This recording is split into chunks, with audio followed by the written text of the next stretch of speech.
Many of the issues of civil rights are very complex and most difficult. But about this, there can and should be no argument. Every American citizen must have an equal right to vote. So, in 1965, Lyndon B. Johnson delivered that speech in response to the Selma March and resulting Bloody Sunday. Just a few months after that speech and these events, the Voting Rights Act of 1965 was signed into law. The Voting Rights Act is considered one of the most successful pieces of legislation in American history. Just a decade after its passage, the disparity between white and black voters dropped from 30 percentage points down to 8 percentage points.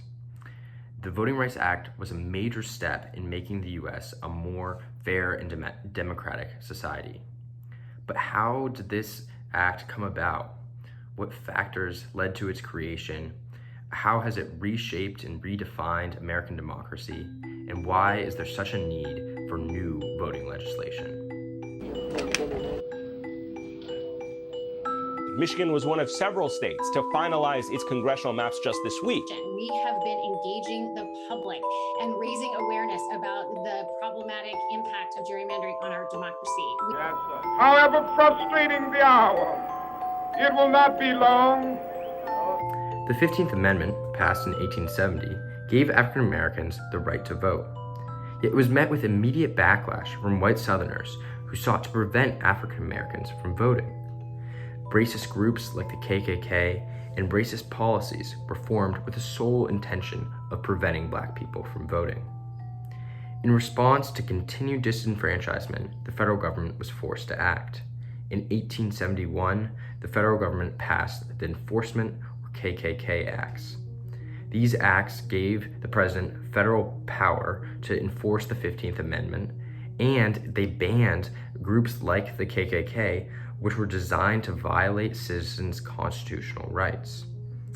Unfortunately, this legislation was only in place for several years. The end of Reconstruction allowed for the overturning of these enforcement acts and a resurgence in the KKK and racist policies.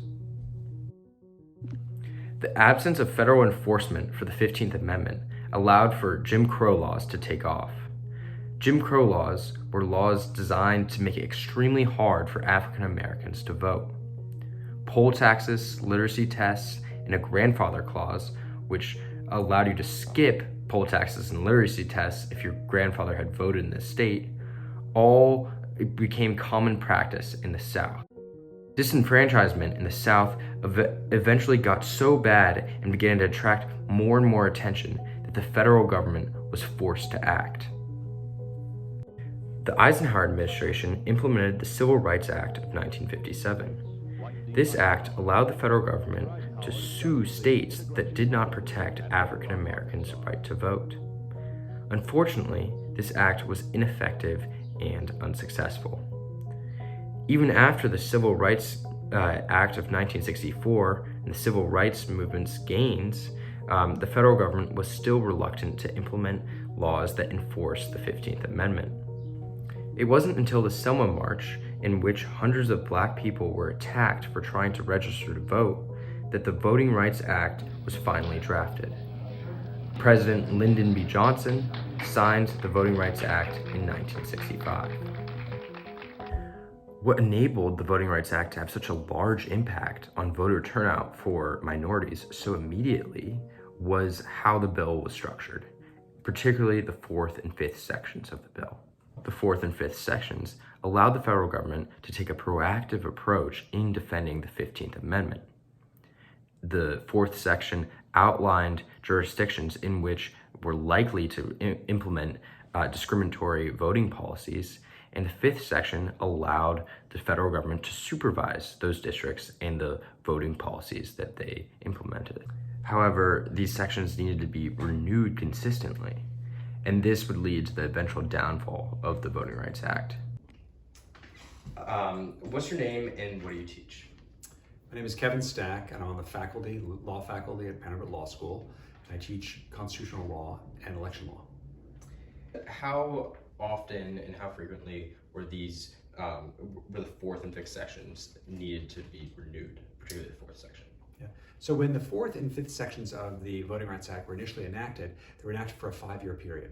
And Congress kept kind of kicking the can down the road. They did a sequence of 5-year reenactments and eventually a 20-year reenactment.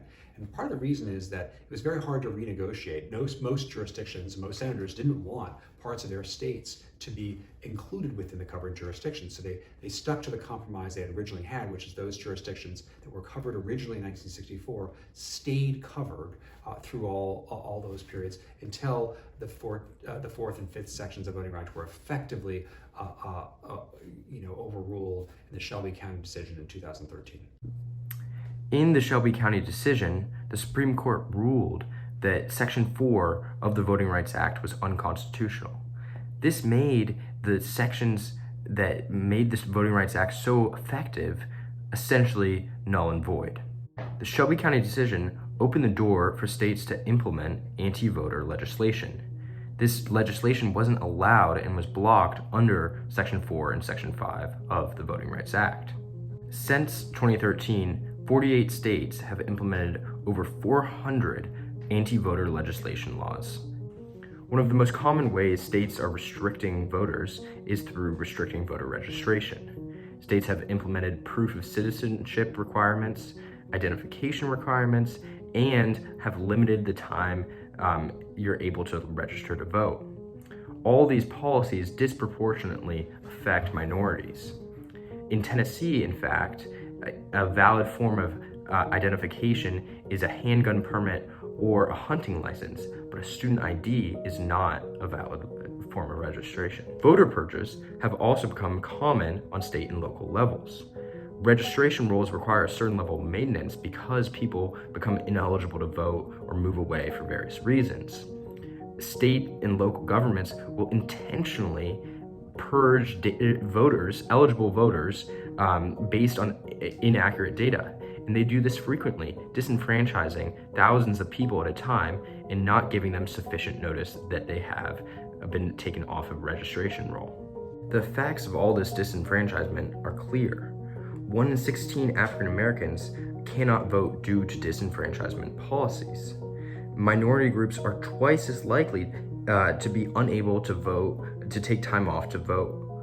And 25% of voting age African Americans do not possess government-issued IDs. The need for prohibition of discriminatory voting policies is apparent. And while the Voting Rights Act of 1965 was a landmark legislation that had a huge impact, the path the country is going on right now is unsustainable.